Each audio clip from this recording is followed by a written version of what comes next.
이 시간에는 요한복음 1장 6절부터 8절 말씀까지 읽었습니다. 요한복음 두 번째 시간입니다. 오늘은 예수님께서 마태복음 11장 11절에서 여자가 낳은 자 중에 세례 요한보다 큰 이가 없다고 했던 그 세례 요한에 대해서 우리가 잠깐 살펴보려고 합니다. 세례 요한이 어떤 사람입니까? 세례 요한은 한마디로 말해서 우리가 예수님을 잘 만날 수 있도록 예수님을 우리에게 소개하기 위하여 앞서서 보냄을 받은 사람입니다. 이 세례 요한에게 이사야 선지자가 이사야서 40장 3절에서 붙여준 별명이 있습니다. 뭐라고 별명을 붙여줬는가? 같이 읽겠습니다. 시작. 외치는 자의 소리여 이르되 너희는 광야에서 여호와의 길을 예비하라. 사막에서 우리 하나님의 대로를 평탄하게 하라. 자, 여기 보니까 외치는 자의 소리라고 하는 별명을 지어줬습니다. 요한복음 1장 19절 이하를 보면 유대인들이 세례 요한에게 막 많은 사람들이 요단강으로 몰려오니까 세례 요한에게 물었습니다. 내가 누구냐? 그러자 세례 요한이 드러내어 말하고 숨기지 않아요. 세례 요한이 첫 번째로 드러내서 말하고 숨기지 아니한 것이 누구냐? 무엇이냐? 자기를 이렇게 소개합니다. 나는 그리스도가 아니라. 그리스도가 아니라. 자, 사람들이 많이 몰려들고 관심이 집중되면 보통 사람은 은연중에 어떤 마음이 생길까요? 야, 내가 대단한가 봐. 이런 생각이 들겠죠. 저는 보나마나예요. 만약에 우리 새소망교회 성도들이 많이 모인다면 저를 그렇게 생각할 거예요. 이창원 목사는 대단한가 봐. 아마 그렇게 자랑하고 싶어 죽을 것 같을 거예요. 전 그러고도 남아요. 그런데 세례 요한은 그러지 않았어요. 그러자 사람들이 다시 물었습니다. 그러면 누구냐? 네가 엘리야냐? 세례 요한이 대단하니까 네가 그리스도가 아니라면 그러면 적어도 엘리야 선지자는 되겠구나. 이런 질문이에요. 너 대단하다는 거죠. 그런데 엘리야도 아니라고 대답합니다. 그러자 사람들이 또다시 물어요. 네가 그럼 장차 오기로 한 그 예언자냐? 메시아냐? 이 말이죠. 자, 그리스도도 아니고 엘리야도 아니라면 그러면 성경에서 하나님께서 보내주시기로 약속하신 그 메시아냐고 물어보는 거예요. 당신 정도면, 이렇게 사람들이 많이 모일 정도면 그 정도 중에 하나는 될 거라고 이렇게 물어보는 거죠. 그런데 또 아니라고 대답해요. 그러자 사람들이 이렇게 물어봅니다. 그렇다면 도대체 누구냐? 우리를 보낸 이들에게 네가 누구라고 내가 가서 대답할 수 있도록 나한테 좀 얘기 좀 해달라 이 말이에요. 그랬더니 세례 요한이 23절에서 자기를 이렇게 소개합니다.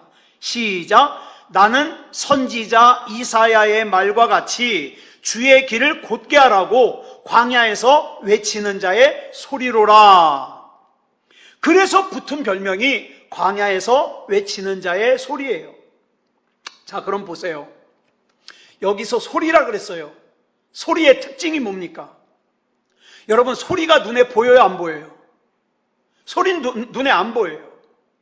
소리는 뭐냐 하면 내용, 즉 메시지는 있는데 메시지를 전달하는 전달자는 보이지 않는 거. 이게 소리예요. 저 같은 목회자가 빠지기 쉬운 함정이 있어요. 그게 뭐냐면 목회자는요, 사람이 많든 적든 반응이 좋든 나쁘든 메시지만, 하나님께서 나에게 주신 메시지만 전하는 소리가 돼야 되는데, 조금 사람들이 많아지거나 조금 사람들의 반응이 좋으면 스멀스멀 이 속에서 어떤 생각이 일어나요? 나를 드러내고 싶어요. 나를 높이고 싶어요. 이런 생각이 막 생겨요. 그래가지고 무슨 소리를 듣고 싶으냐? 훌륭한 목사라는 칭찬을 듣고 싶어요. 예? 능력 있는 목사라는 칭찬을 듣고 싶어요. 영성이 깊은 대단한 목사라는 칭찬을 듣고 싶어요. 그런데 이게 목회자만 그러냐고요. 사람들 대부분이 자기가 하는 일이 반응이 좋고 사람들이 칭찬을 하고 박수를 쳐주면 스멀스멀 그 속에서 생겨나는 마음이 있는데 그 뭐냐면 그 일을 통하여서 자꾸 나를 더 드러내고 싶어요. 자꾸 나를 더 높이고 싶어요. 그런데 여기 나오는 세례 요한은 그렇지 않았다 이 말이에요. 세례 요한은 그의 삶 전체를 통해서 예수님만이 중요하고 자기는 중요하지 않다는 걸 드러냈어요. 그래서 세례 요한이 했던 말 중에서 대표적으로 유명한 말이 마가복음 1장 7절에 나오잖아요. 같이 읽을까요? 시작. 나보다 능력 많으신 이가 내 뒤에 오시나니 나는 굽혀 그의 신발끈을 풀기도 감당하지 못하겠노라. 세례 요한은요, 뱃속에서부터 예수님을 좋아했던 사람이에요. 그래서 세례 요한의 어머니인 엘리사벳이 세례 요한을 임신한 지 한 6개월쯤 되었을 때 막 예수님을 임신한 마리아가 엘리사벳을 방문을 해요. 그랬더니 마리아가 오는 것을 보고 엘리사벳의 뱃속에 있던 세례 요한이 좋아가지고 뛰놀았다고 나와요. 성경에 보니까. 그 이후로도 세례 요한의 관심은 오직 예수님이에요. 이 세례 요한이 나중에 요단강에서 예수님을 처음 봤을 때 뭐라고 합니까? 요한복음 1장 29절에 나와요. 시작. 보라, 세상 죄를 지고 가는 하나님의 어린 양이로다. 또 요한복음 3장 30절을 보니까 이런 말을 해요. 시작. 그는 흥하여야 하겠고 나는 쇠하여야 하리라. 이 세례 요한은 또 특징이 어떤 사람이냐? 옳지 못한 불의 앞에서는 죽음을 두려워하지 않는 사람이에요. 헤롯 왕이 참 별짓을 다 했어요. 헤롯 왕의 동생이 헤롯 빌립인데 이 빌립의 와이프니까 누구예요? 자기 동생의 와이프 아니에요? 그 동생의 와이프랑 결혼했어요. 그 여자가 헤로디아인데. 그래가지고 이 세례 요한이 그걸 갖다가 막 책망을 하니까 세례 요한을 잡아다가 감옥에 가두었다가 나중에 목을 잘라 죽여요. 여러분, 우리가 요한복음을 기록한 목적을 지난 시간에 요한복음 20장 31절에 나온다 그랬죠? 첫째로는 뭘 위해서 요한복음을 기록했는가? 우리로 하여금 예수님께서 하나님의 아들 그리스도이심을 믿게 하기 위해서 요한복음을 기록했다고 그랬어요. 그 다음에 두 번째로는 우리가 그것을 믿고 그 예수 그리스도의 이름을 힘입어 생명을 얻게 하기 위해서 요한복음을 기록했다고 그랬어요. 그렇다면 이 세례 요한이 이것과 무슨 관계가 있어서 사복음서에 다 기록을 하고 있냐 이 말이죠. 세례 요한이 한 일이 뭐냐? 복음을 전하면서 교만한 사람은 낮아지게 하고 자기 자신을 비참하다고 비천하다고 생각하는 사람에게는 힘을 줘서 예수님을 똑바로 바라볼 수 있도록 길을 예비한 사람이에요. 그래서 사복음서에 다 기록이 돼 있어요. 자, 그렇다면 우리 역할도 이런 역할이에요. 신앙생활하면서 나를 드러내려고 하지 말고 주님의 길을 예배하는 사람이 돼야 돼요. 그럼 주님의 길을 예배하는 사람은 어떤 사람이냐? 교만한 사람으로 하여금 낮아지게 하고 자기 자신을 비천하게 생각하고 열등감에 사로잡혀 있고 패배감에 사로잡혀 있는 사람에게 힘을 줘서 예수님을 똑바로 바라보게 할 수 있도록 힘을 주는 사람, 그런 사람이 되어야 된다 이 말이에요. 여러분, 요즘에 기독교가, 교회가, 그리스도인들이 욕을 먹는 이유가 뭐예요? 이유는 간단해요. 예수님을 드러내려고 하지 않고 자기를 드러내려고 그러니까 욕먹는 거예요. 자기를. 이렇게 나를 드러내려고 하다 보니까 나도 모르는 사이에 내가 어떤 짓을 저지르고 있느냐? 다른 사람이 예수님을 만나러 가는 길목을 가로막고 장애물 역할을 하고 있더라 이 말이에요. 그래서 심지어는 어떤 사람들이 나도 예수님을 믿고 싶은데 예수 믿는다는 것들 꼴보기 싫어서 교회 못 가겠다는 말이 나올 정도로. 자, 그래서 우리는 날마다 생각해야 됩니다. 저와 여러분은 사람들이 예수님을 만나러 가는 길목에 장애물이 되지 말고 세례 요한처럼 그 장애물을 제거하는 사람이 돼야 돼요. 제거하는 사람. 늘 기도하면서 나에게 쓴뿌리가 나지 않았는가 돌아보면서 장애물을 제거할 수 있어야 돼요. 자, 그럼 본문 6절 말씀 보겠습니다. 시작. 하나님께로부터 보내심을 받은 사람이 있으니 그의 이름은 요한이라. 이 본문을 보면 세례 요한을 소개하기를 뭐라고 소개를 하고 있느냐? 하나님께로부터 보냄을 받은 사람이라고 소개하고 있어요. 여기서 세례 요한이 하나님께로부터 보내심을 받았다는 말은 세례 요한이 하나님의 사람이라는 뜻이에요. 그러면 저와 여러분은요? 저와 여러분도 하나님께로부터 보내심을 받았으면 하나님의 사람이에요. 그럼 그걸 어떻게 할 수 있을까요? 지금 저와 여러분이 만약에 직장을 다닌다면 이걸 알아야 돼요. 하나님께서 나를 이 직장에 보내셨다. 학교를 다닌다면 하나님께서 나를 이 학교에 보내셨다. 하나님께서 나를 우리 가정에 보내셨다. 하나님께서 나를 우리 교회에 보내셨다. 이 사실이 왜 중요하냐면 저와 여러분이 하나님께서 나를 이곳에 보내셨다는 것을 아는 순간 나도 역시 하나님께로부터 보내심을 받은 사람이 되는 거예요. 하나님으로부터 보내심을 받았으면 하나님의 사람이 돼요. 여러분 기억하세요.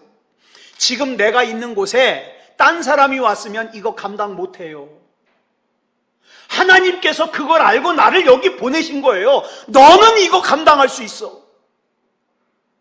내가 너를 믿고 맡긴 이 사명 너는 감당할 수 있어. 하나님께서 나를 보내셨다는 것을 깨달을 때에 나는 뭐가 돼요? 하나님의 사람이 되는 거예요. 하나님의 사람이. 그렇기 때문에 이렇게 저와 여러분이 하나님께로부터 보내심을 받은 사람으로서 하는 모든 일은 기억하세요. 하나님의 일입니다. 하나님의 일. 이 말을 우리가 좀 더 깊이 생각해 봐야 될 필요가 있어요. 내가 지금 하는 일은 내가 하나님께로부터 보내심을 받아서 하는 하나님의 일이기 때문에 나는 내 인생을 내 마음대로 살면 돼야 안 돼요? 안 돼요. 응? 내 마음대로 살면 안 돼요. 내 능력대로 사는 것도 아니에요. 세례 요한을 예수님께서 왜 여자가 낳은 자 중에 가장 큰 사람이라고 칭찬하셨냐? 그 이유는 세례 요한이 세상을 사는 지혜가 있고 무슨 탁월한 능력이 있어서가 아니에요. 간단해요. 한 가지예요. 하나님께로부터 사명을 받고 보내심을 받은 사명자이기 때문에. 사명자. 그러기 때문에 이 사명이 힘들다고 내 맘대로 버리면 안 돼요. 왜? 하나님이 날 믿고 맡겨주신 사명이거든요. 하나님으로부터 사명을 받고 보내심을 받은 사명자는 가난하거나 무식하거나 몸이 약하거나 나이가 많아도 상관없어요. 왜? 하나님이 나를 믿고 나를 인정하고 맡겨주신 사명이기 때문에. 이 사람은 하나님께서 맡기신 하나님의 일을 하는 하나님의 사람이에요. 그 사람이 누구예요? 바로 저와 여러분이에요. 저와 여러분. 하나님께서 저와 여러분에게 맡겨주신 자녀가 있잖아요. 이 자녀를 믿음으로 잘 양육하는 것도 하나님의 일입니다. 여러분이 직장에서 성실하게 근무해서 주변 사람들에게 칭찬을 받는 거, 그래서 하나님 앞에 영광 돌리는 거 하나님의 일이에요. 학교 생활을 통해서도 하나님께 영광 돌리는 거 하나님의 일이에요. 내 이웃에게 칭찬받는 거, 저 사람은 참 사람이 괜찮아, 칭찬받는 거, 알고 봤더니 저 사람이 교회를 가네? 하나님의 일이에요.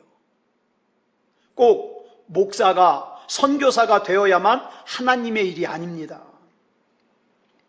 여러분의 지금의 삶의 현장에 저와 여러분을 보내신 분이 하나님이시라는 걸 믿는다면 저와 여러분은 지금 뭐 하고 있는 거예요? 하나님의 일을 하고 있는 하나님의 사람이에요. 이 얼마나 영광이에요. 영광이죠. 국어사전을 찾아보니까 분명한 방향이나 목표를 정하지 못하고 갈팡질팡하며 이리저리 헤매어 돌아다니는 걸 뭐라 그러냐? 방황한다라고 합니다. 방황한다. 네. 인생을 살면서 여러분 가만히 보세요. 출발은 했어요. 어쨌든 이 세상에 태어나면서 출발은 했는데 목적지를 어디로 가야 될지 모르고 사는 사람들은 방황하는 사람들이에요. 돈을 벌기는 벌어요. 왜 버는지를 몰라. 그러다 보니까 돈을 벌면서도 방황해요. 공부를 하기는 해요. 근데 왜 공부를 하는지를 몰라요. 그럼 방황해요. 남들이 결혼하니까 나도 결혼을 해요. 근데 결혼을 왜 해야 되는지를 모르니까 방황해요. 남들이 대학을 가니까 나도 대학을 가요. 근데 내가 대학을 왜 가야 되는지를 모르니까 비싼 등록금 내면서 어떡합니까? 방황합니다. 그래서 이 세상에 보면은 방황하는 사람들이 참 많아요. 많은 돈을 갖고 있으면서도 방황하는 사람들도 있고요. 지식이 많으면서도 방황하는 사람들이 있어요. 왜 방황합니까? 삶의 목적과 의미를 모르니까. 자, 본문 6절을 다시 한번 읽겠습니다. 시작. 하나님께로부터 보내심을 받은 사람이 있으니 그의 이름은 요한이라. 여기 보니까 우리가 또 중요하게 생각해야 될 것이 하나 있어요. 세례 요한이 자신을 하나님께로부터 보내심을 받은 사람이라고 소개하고 있어요. 사람. 이게 왜 중요하냐면 사람은요, 저와 여러분요, 멀리 볼 거 없어요. 저와 여러분은요, 아담 이후로 자꾸 신이 되려고 그래요. 신이. 그래서 내가 조금만 잘나잖아요. 내가 조금만 사람들이 나에게 박수를 쳐주면, 조금만 높은 자리에 올라가면 우리가 생겨먹기를 어떻게 해서 생겨먹었냐? 마땅히 생각할 그 이상의 생각을 합니다. 네? 내가 다른 사람들보다 위에 앉으려고 그래요. 이게 뭐냐? 아담이 타락한 이후로부터 가지고 있는 자기가 하나님이 되려고 하는 생각 때문에 그래요. 그래서 예수님께서 제자들에게 너희들은 하나님같이 되지 마라. 섬기는 사람이 되라. 그러면서 어떻게 했어요? 발 씻어 주셨잖아요. 내가 주와 선생으로서 너희의 발을 씻어 주었으니 너희도 이와 같이 하라. 절대 높아지지 마라. 하나님께서 보내신 하나님의 사람들은 어떤 위치에 있든지 남을 지배하려고 하면 안 돼요. 다른 사람의 인권을 유린하면 안 돼요. 그래서 세례 요한은 자기가 하나님이라는 걸 강조합니다. 자, 본문 7절 보겠습니다. 시작.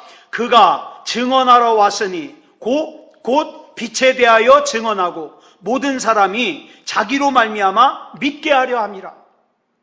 여기 보면 세례 요한의 사명이 두 가지가 나와요. 첫째로는 빛의 증거자로서 빛에 대하여 증거하는 사명이 있어요. 그 다음에 이건 뭐냐? 자기가 빛이 아니라는 거죠. 그 다음에 두 번째 사명은 뭐냐? 모든 사람이 자기로 말미암아 빛이신 예수님을 믿게 하는 사명이 있어요. 자, 첫 번째 사명을 다른 말로 말하면 증거하는 사명이라 그래요. 두 번째 사명을 다른 말로 말하면 전도하는 사명이라고 합니다.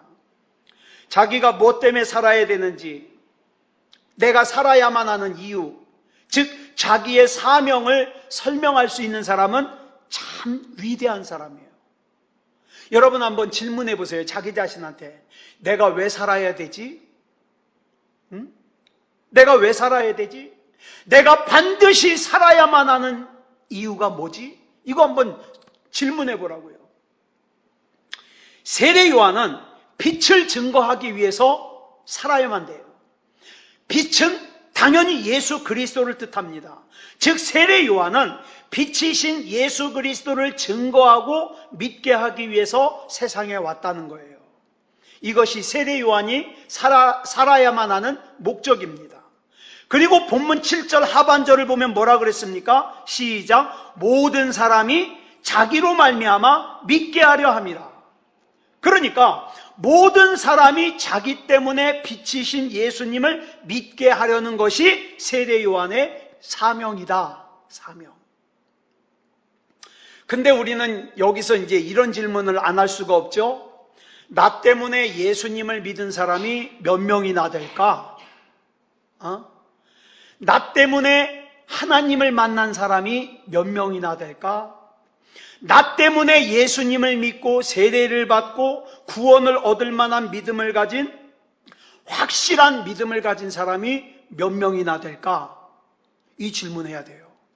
왜냐? 나중에 하나님께서 꼭 물어보십니다. 이 질문 꼭 물어보셔요. 나 때문에 예수님 만난 사람이 몇 명이나 될까? 나 때문에 구원받을 만한 믿음을 가진 사람이 몇 명이나 될까? 이렇게 나 때문에 예수님을 믿게 하는 것이 세례 요한의 사명이다 이 말입니다.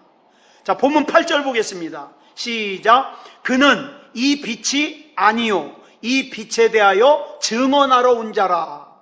세례 요한의 위대성이 바로 여기 있습니다. 세례 요한은 사람들이 많이 자기에게 몰려왔지만 자기가 빛이 아니라는 걸 생각하면서 어떻게 해요? 선언까지 했어요. 사람들이요, 생각까지는 합니다.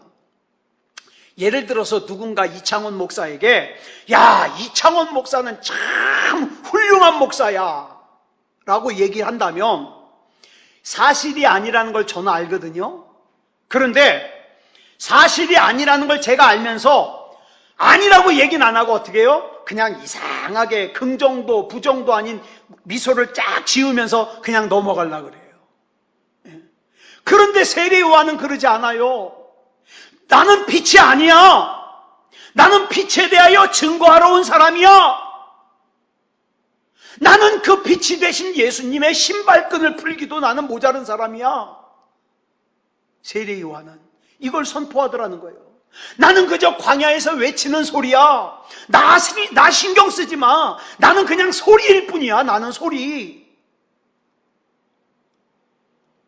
나는 물로 세례를 주지만 내 뒤에 오시는 메시아이신 예수 그리스도는 성령으로 세례를 주실 거야. 나 아무것도 아니야. 나 신경 쓰지 마. 나는 그분의 길을 예비하러 온 사람이야. 이렇게 설명한다 이 말이에요. 네. 사랑하는 여러분, 저와 여러분도 나를 드러내려고 하면 안 돼요. 나를 드러내려고 하다가 자존심 상하면 어떡합니까? 시험 들어요. 시험 왜 들어요? 나를 드러내려고 하니까 시험 들어요. 모든 사람이 나로 말미암아 빛이신 예수님을 믿게 하는 전도하는 사명을 우리가 살아야 됩니다. 창세기 1장 2절 말씀 우리 같이 읽겠습니다. 시작. 땅이 혼돈하고 공허하며 흑암이 깊음 위에 있고 하나님의 영은 수면 위에 운행하시니라. 이 말씀을 보면 천지 창조 이전의 모습을 세 가지로 설명하고 있어요. 어떻게 설명하죠? 혼돈과 공허와 흑암입니다.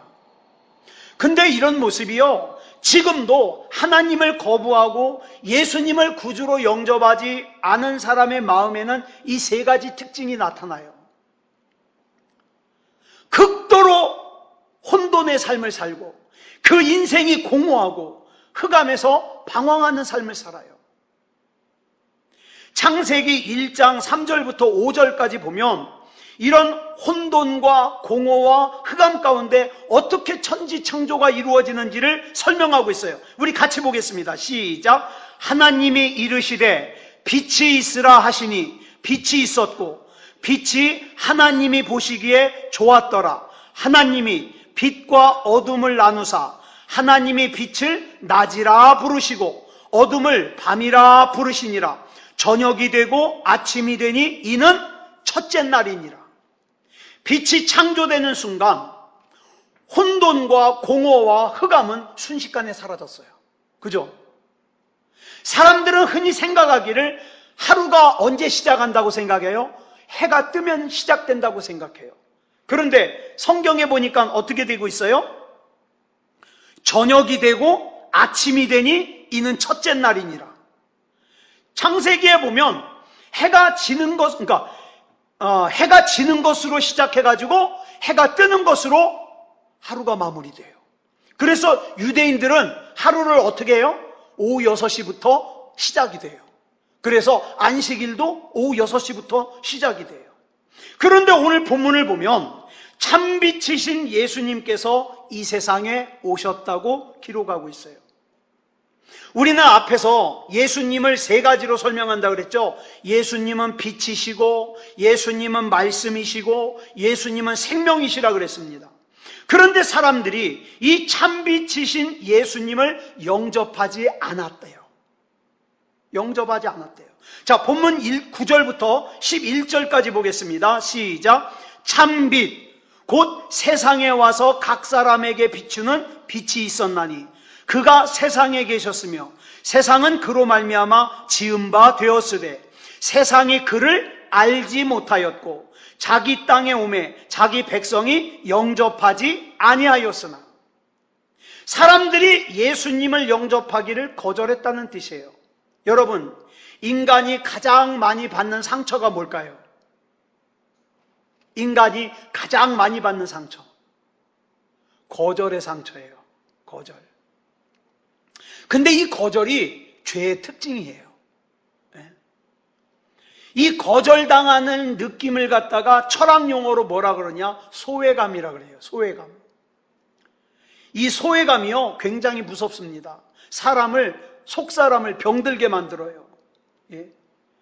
그런데 우리 인간들 속에 있는 죄가 예수님을 거절했어요. 진리 되신 예수님을 거절했어요. 빛이 되신 예수님을 거절했어요. 생명 되신 예수님을 거절했어요. 구원 되신 예수님을 거절했어요. 그래서 우리 예수님은 외롭고 고독하고 가장 낮은 자리에서 태어나셨어요. 방이 없어가지고 마구간에서 태어났어요. 그것도 먹이통에서. 그렇게 태어나신 예수님을, 그것도 부족하다고 어떻게 했어요? 예수님을 핍박했어요. 저주했어요. 조롱했어요. 결국에는 십자가에 못 박아 죽였습니다. 마땅히 환영했어야 될 주님을, 마땅히 영접했어야 될 주님을, 마땅히 무릎을 꿇고 엎드려서 경배했어야 될 주님을 죄의 속성을 가진 인간이 거절했어요. 죽였어요. 그런데요, 아직도 그것이 부족하다고 생각돼서 어둠에 사로잡힌 사람들은 지금도 빛이 되신 주님을 거절합니다. 빛이 되신 주님을 거절해요. 말씀이신 주님을 거절해요. 하나님을 거부합니다. 예배를 거부합니다. 믿음다운 믿음을 거부합니다. 그러면서 또 이상한 게 막연하게 자기는 천국 갈 수 있을 거라고 생각해요. 답답하죠? 사도행전 7장을 보면 스데반 집사님이 복음을 전하자 복음을 듣던 유대인들이 양심에 찔려서 고통스러워해요. 그래서 54절에 보니까, 사도행전 7장 54절에 보니까 뭐라 그래요? 시작. 그들이 이 말을 듣고 마음에 찔려 그를 향하여 이를 갈거늘. 괴롭다 이 말이에요. 네가 전하는 복음을 들으니까 내가 괴롭다 이 말이에요. 그래서 57절에 보니까 어떻게 했습니까? 큰 소리를 지르며 더 이상 복음을 듣지 않으려고 귀를 막고 일제히 스데반 집사님에게 달려들어서 돌로 쳐서 죽였습니다. 지금도 이런 사람들이 많아요. 예배를 거절합니다. 믿음을 거절합니다. 하나님을 거절합니다. 제가 카톡으로 말씀 보내드리잖아요. 거절합니다. 카톡을 차단하기도 합니다. 저는 카톡 차단도 당한 사람이에요. 죄의 어둠에 갇혀 사는 사람들은 자기에게 오는 빛을 어떻게든지 막으려고 그래요. 막으려고. 그렇지만 빛을 전해야만 하는 사명이 저와 여러분에게 있습니다. 아무쪼록 저와 여러분이 참빛으로 우리에게 오신 주님을 거절하지 말고 우리 안에 영접하여 증거하는 사명과 전도하는 사명을 잘 감당하는 이런 사람이 어떤 사람이에요? 하나님의 백성이에요. 하나님의 사람이에요. 그 일을 위해서 우리는 뭡니까? 건강도 필요한 거예요. 물질도 필요한 거예요. 돕는 사람도 필요한 거예요. 하나님이 마지막 때에 사람들의 신앙이 식어져가는 이때에 마지막으로 하나님의 사람으로서 하나님께서 나를 믿고 나에게 맡겨주신 이 사명 잘 감당할 수 있도록 힘도 주시고 능력도 주시옵소서. 이 밤에 그렇게 부르짖어 기도했으면 좋겠습니다. 그런 사람에게 어떻게 하나님이 건강 안 주시겠어요? 물질 안 주시겠어요? 이 밤에 그렇게 기도하는 저와 여러분이 되시기를 그리스도 예수님의 이름으로 간절히 축원합니다. 기도하겠습니다. 사랑의 아버지 하나님 감사합니다. 이 밤에 요한복음 1장 6절부터 8절에 나오는 세례 요한을 살폈습니다. 세례 요한은 하나님께서 사명을 맡겨주신 하나님의 사람이었습니다. 우리 역시도 하나님께서 우리를 믿고 맡겨주신 사명을 감당하는 하나님의 사람입니다. 우리에게 맡겨주신 이 사명 잘 감당할 수 있게 하여 주시옵소서. 시험 들지 않게 하여 주시고 주저앉지 않게 하여 주시고 포기하지 않게 하여 주시고 믿음다운 믿음으로 잘 감당할 수 있게 하여 주시옵소서. 이 사명 감당을 위하여 필요한 건강도 물질도 돕는 사람도 하나님께서 붙여주시고 성령으로 충만하게 하여 주셔서 잘 감당할 수 있도록 인도하여 주시옵소서. 이 밤에 부르짖어 기도할 때에 하나님께서 크게 역사하시고 붙잡아 주시옵소서. 모든 것을 우리 주님 앞에 맡겨드리오며 그리스도 예수님의 이름으로 간절히 기도드려 싸움나이다. 아멘.